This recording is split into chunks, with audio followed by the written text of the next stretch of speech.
Welcome to Immigration Insider with your host, attorney John Nicelli. This podcast is an educational forum on how to deal with complex aspects of immigration and pitfalls to avoid. You can find this show on all the major platforms, including YouTube, LinkedIn, Facebook, Apple Podcasts, Spotify, and on our website, johnnicelli.com.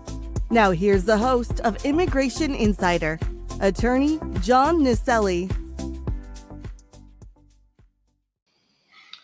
Hi, everyone.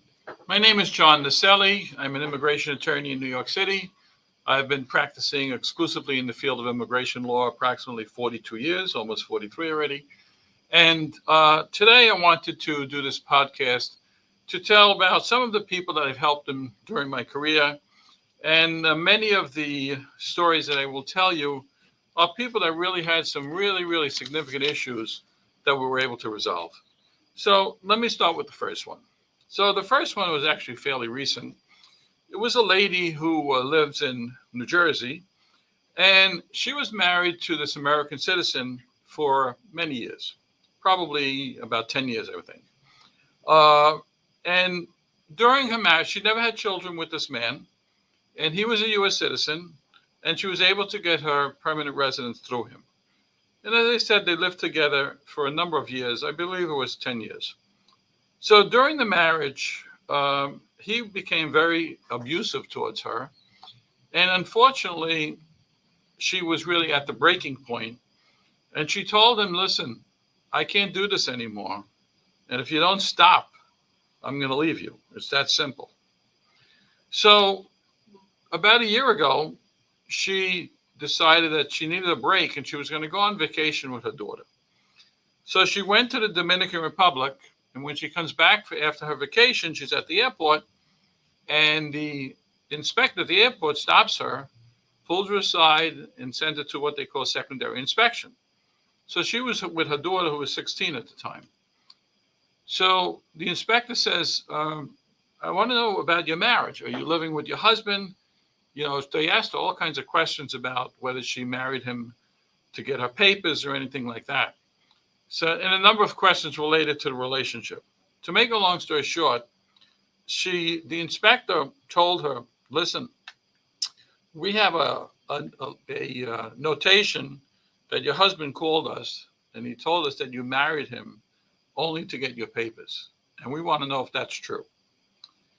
So the lady became very nervous because it wasn't true. And she was very scared because she hadn't done anything wrong, except she was the one being abused.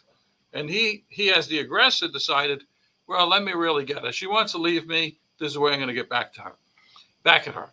So during the interview, the daughter, who was overhearing everything, started crying, significantly crying. And she was extremely upset. So the inspector asked the daughter, says, why are you crying? I'm only talking to your mom. She says, my mom doesn't know what I've been through. He's been sexually abusing me for the last 5 or 6 years, since I'm a little girl. And I can't take it anymore either. And I was too scared to tell my mom because I thought that he would hurt her. So when immigration finds this out, of course, they don't give her a hard time. They just release her. And when she gets back home, she calls me and tells me exactly what took place. So when I found out what happened, I says, well, listen, you call the police immediately. You have him arrested and you get out of that house, or have him get out of the house immediately. So she did. So the police took him. He was taken out of the house and he was subsequently arrested and prosecuted. And then that became another issue because then they'd have to make the daughter relive everything that she had been through in order to do a prosecution. So that had been on hold a little while because she was very distraught. So to make a long story short, because she had her residence for more than 5 years, she wanted to file for citizenship. So I had told her, well, you can still file for citizenship even if you're not living with him. As long as you're still married to him, you can still file for citizenship. So she did. So she filed for citizenship, and after she filed for citizenship, and it was actually based on the marriage, I'm sorry. She had been married 3 years at the time. She had lived with him for like 10 years, but she was actually married only 3. So she was eligible for citizenship based on 3 years of marriage to a U.S. citizen. So when she files for citizenship, I went to the interview with her, and the examiner, after we told her exactly what had happened and the reason why she separated, the examiner says, "No, sorry, you're not eligible for citizenship." So I pulled out the law and I told the examiner, I said, "Hey, listen, this is what the law states. And the law clearly states that you are not required to be living with the spouse at the time of your application for citizenship, nor at the time of your interview, as long as you can demonstrate that you had a bona fide marriage at the time, during the time of your marriage and during your marriage period." So the examiner says, "No, I was wrong." She was denying the application. So to make a long story short, when I got back to my office, I immediately contacted the field office director, who then contacted the individual's supervisor, and I showed them the law, and of course I was right. And then as a result of that, they finally approved the application, and this lady's nightmare was over because now she became a citizen and she no longer had to live with a horrible, horrible, abusive husband. So that was one story. I have many others, which I'm going to tell you a few today. I have another story of someone who I met many years ago, probably around 1996 and 1997. So this man had been recently arrived from Mexico, and he had crossed the border.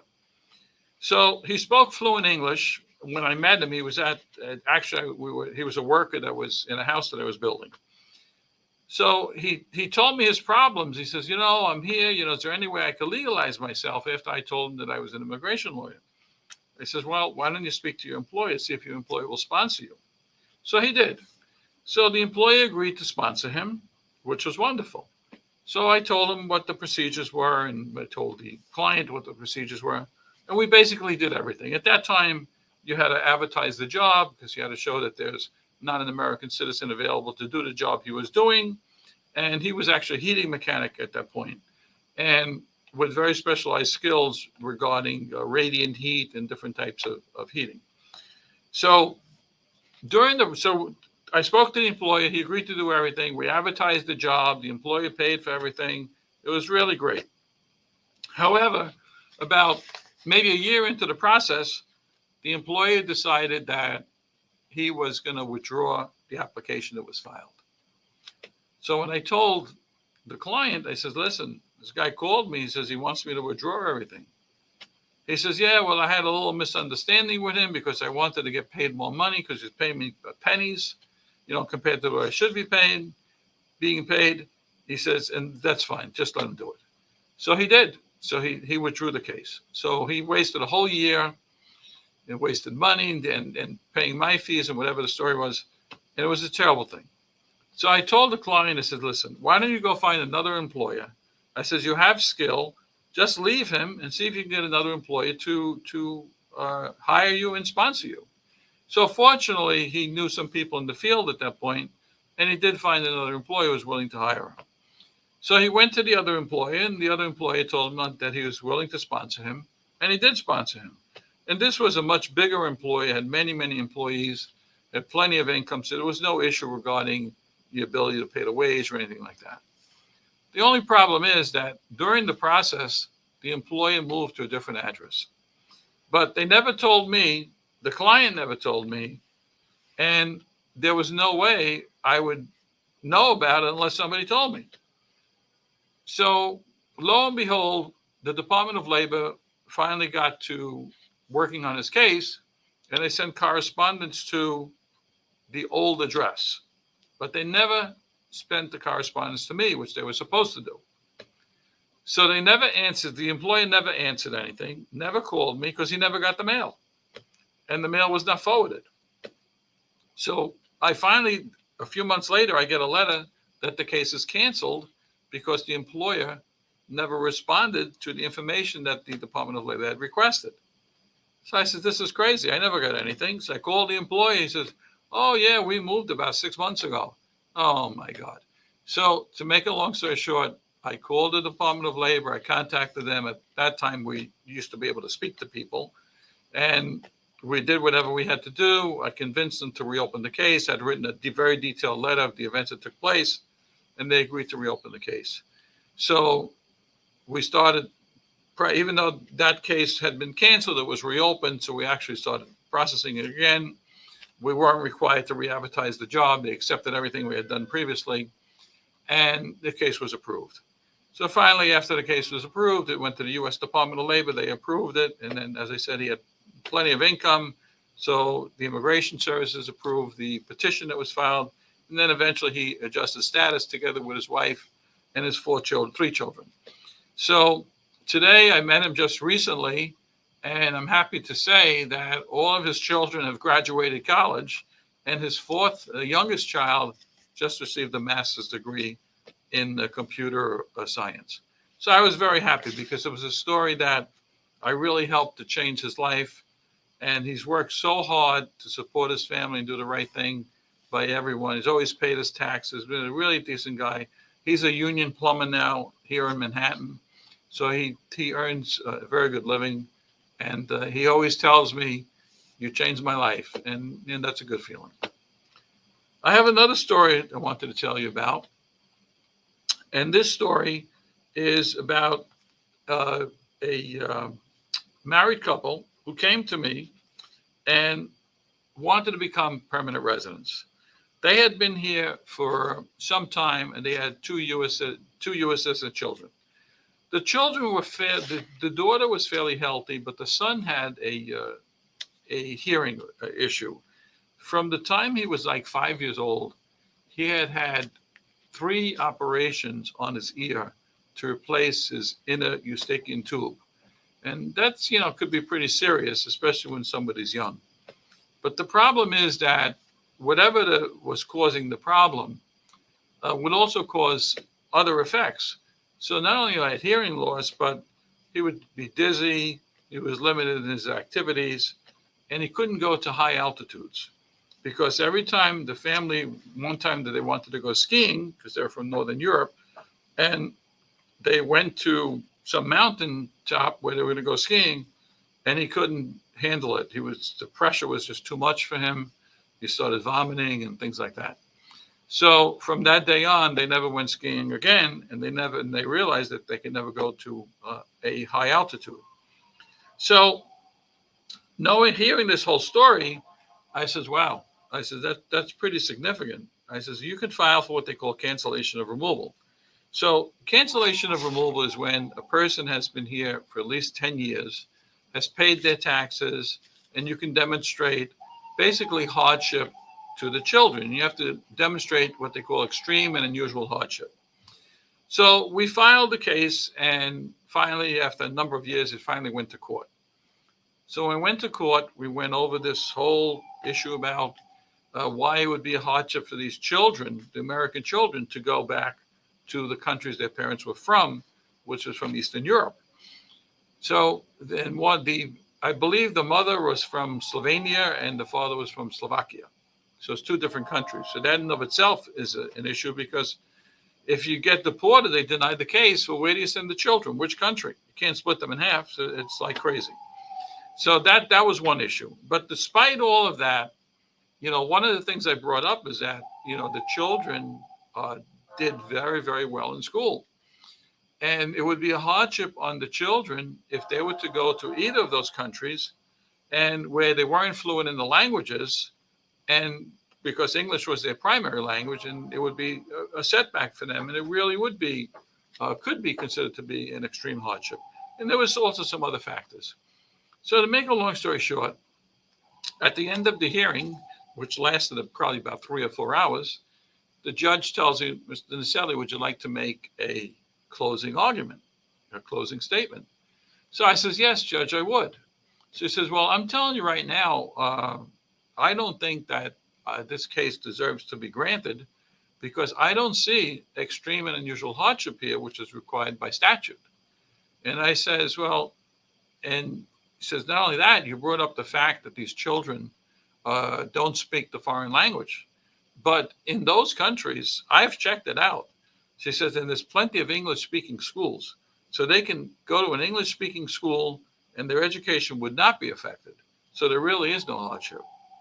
I said, Judge, and she says, also, they have modern medicine because those countries were part of the European Union. If they can't find the medical care that they need in those countries, they can always go to England or Italy or Germany, where there's no issue about medical care. It's probably some of the best medical schools in the world are in Italy and in some of those other countries. So I says, Judge, there's only one problem. I says, I described to you, and we have the doctor's letter to verify it, all the medical issues that this poor kid is suffering from. So if he was to go to Europe, you were to order him to go back to either country, and I don't know which one you would because the wife is from one country and the husband is from another. I says, Judge, how are you possibly going to move this child to one of those countries? We demonstrated there's no one that could take care of him here, so he'd have no choice but to go with his parents. So depending on what country you're going to send him to, how are you going to get him there? Because he would have to be sedated in order to put him on a plane because he can't go to any high altitude. And you're certainly not going to send him by cargo ship. So that wouldn't just make any sense. So to make a long story short, I then told the judge, I said, Judge, listen, these people live in Brooklyn, New York. Brooklyn, New York is below sea level, okay? And I had maps to demonstrate that Brooklyn, New York, where they live, was below sea level. And then I showed maps, the country maps of the elevation levels of both Slovenia and Slovakia. In both of those countries, the lowest elevation level is like 5,000 feet, I believe it was, above sea level. I said, so Judge, how could it be that you can bring even if you sedate the child and you bring him to one of those countries, how is it possible that you're going to be able to safely say that this kid is going to be okay if you sent him to one of those countries? I said, it's impossible. He can't live in a high altitude, as we demonstrated. So with that argument, the judge says, Mr. Nicelli, I have to agree with you. And she granted the case, and they were both granted their permanent residence, both the mother and the father. And it was a great feeling. So that was another interesting case that we did. I have one more that I'm going to talk about today. It was another horrible case where an employer agreed to sponsor somebody, and he sponsored this man, filed the papers, did everything the right way. And then in fact, the case was approved by the Department of Labor. So now it goes to immigration and you have to demonstrate the ability to pay the wage. Well, the problem is that the employer was a builder. And every time what these builders do is they start these corporations for the project that they're working on. And the project he was working on at the time when he sponsored him, well, that company closed. So if the company closed, you can't sponsor him. And there was no other company that took over that company because just closed it completely. So as a result, he lost out. And then after losing out, what happens? So he had to find another employer. So he subsequently left that employer. And for years he looked and no one was willing to sponsor this poor man. And he was a very, very, very good bricklayer, really a professional bricklayer, also from Mexico. So he and his wife are here illegally from the late 1990s, maybe early 2000s. And unfortunately, he had no hope. So when he came to me, he had told me this whole story. And I said, listen, why don't we do cancellation of removal for you? And again, cancellation of removal is what I explained earlier. You have to demonstrate extreme unusual hardship to the children, that if the parents would leave the United States, there's basically no one here to take care of them. They'd have to go with their parents. And it would be an extreme and unusual hardship to bring those children to Mexico. So in their case, their children they had 4 children. They did extremely well in school. They had all kinds of awards, many, many things. None of them really spoke Spanish fluently. So that was an issue right there. So when I presented the case, I spoke with the prosecutor beforehand, and I says, listen, why don't we just agree there's significant hardship here? And we had a very, very strict judge. And I says, there should be no issue. Let's just, let the judge grant the case. Prosecutor said, no, absolutely not. I can't agree to this case. I don't think there's extreme and unusual hardship here. I said, how are you going to send these kids to Mexico? There's no one to take care of them. With the drug dealers in Mexico and the cartels of everything going on with the crime there, how are you even going to send the poor Mexican citizens back there? Because no one's safe anymore in Mexico. In many, many parts of Mexico, crime is really, really out of hand. And the United States government has travel warnings for American citizens not to travel to many, many parts of Mexico. So, and then I brought up the fact that, well, what about going to school? How are these kids going to go to school? They're not fluent in Spanish. How are they going to go to school if they can't speak English, if they can't speak Spanish? Oh, they could probably find a school. Well, maybe they could find a school, but how could they afford it? Where's the husband going to work? Where's the wife going to work? So no matter what I said, they wouldn't agree. And the judge was extremely, extremely difficult. No, I don't see extreme and unusual hardship here. These kids are healthy. They do well in school, but that to me is not enough. So I convinced them to do what they call administrative closure. So administrative closure is when they actually close the case, but you're allowed to keep your permission to work. So my clients were extremely happy because they said, well, I'm not going to be deported, but I'll keep my permission to work. So that's what we did. So we administratively closed the case. And basically, we waited a few more years because one of the children was like 17, and we waited for the child to turn 21. When the child turned 21, we went back to the court. We had a petition. We had to file a petition for our parents, which had to file a separate petition for each parent. That was approved. Once it was approved, we went back to court. We reopened the proceedings. We had a hearing before the same exact judge, and the judge was so complimentary to this man. It was just unbelievable. He says, oh, mister, I see that you've done so well in the United States. Your children are so well educated, and you've paid your taxes. You pay significant taxes here. You really deserve to be complimented for all that you've done. And finally, the judge granted both parents their permanent residence based on the petition that the children had filed. So he felt that they had major accomplishments, but forgot what he had told us a few years earlier. And that's it basically for today. I just wanted to tell you some of these stories. I think it's nice that people can hear these stories because these are actually true events that took place where people's lives were changed. Therefore, coming to me, and have many others I can tell, and I will tell probably in other podcasts. But for today's podcast, I want you to digest those first. All right. So if you need me, if you have any immigration problem, please feel free to call. We're located in Lower Manhattan at 225 Broadway. Our telephone number is 212-227-8020. And our email is john@johnnicelli.com. Please feel free to call anytime. And if we can help you, we will help you. One thing I'll guarantee you, you will get an honest assessment of what is going on. And we don't tell stories to make money like some others unfortunately do. And if we can help you, we will help you because we want to have another success story. So good luck to everyone, and thank you very much. You've been tuning into Immigration Insider with your host, attorney John Nicelli. You can find this show on all the major platforms, including YouTube, LinkedIn, Facebook, Apple Podcasts, Spotify, and on our website, johnnicelli.com.